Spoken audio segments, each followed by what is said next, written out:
Hello friends, जय Jagannath.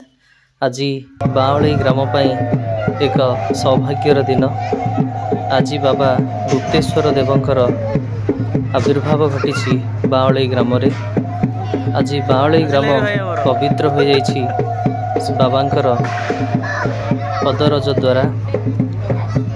Grammar आबाल वृद्ध वनिता बाबांकर भक्ति भाव लीन होई तांकर पूजार्चना पाई भोग को परसी देइछंती।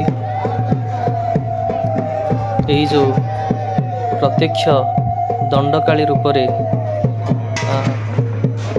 महादेव एवं माता पार्वतींकर आविर्भाव भक्त मानक मनरे आह्लाद एवं भक्ति भावर उन्मेष घटाइबा सहित एक अपूर्व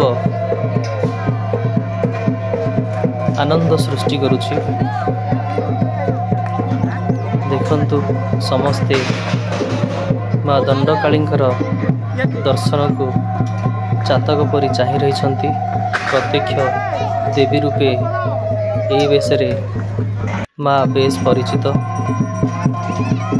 जो माने दंडुआ भक्त अछंती सेमानंकर पराकाष्ठा काहिरे कौन ताहा वर्णनातीत।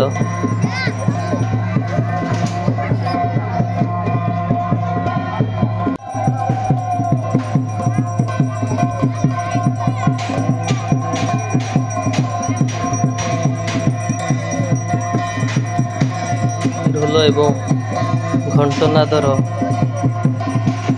सहित हुड़हुड़ी एवं हरिबोल डाकरे यही बाबांकर चतुर्पार्श्व प्रकंपित हो उठुछि। बाबांकर आशीर्वाद सदा सर्वदा समस्तों पई काम्य अटे।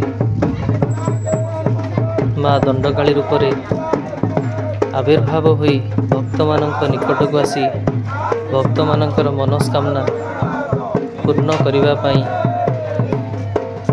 माँकर आज अवतार।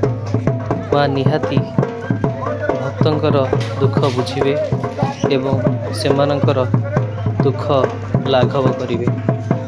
जय माँ दंडकाली की जय।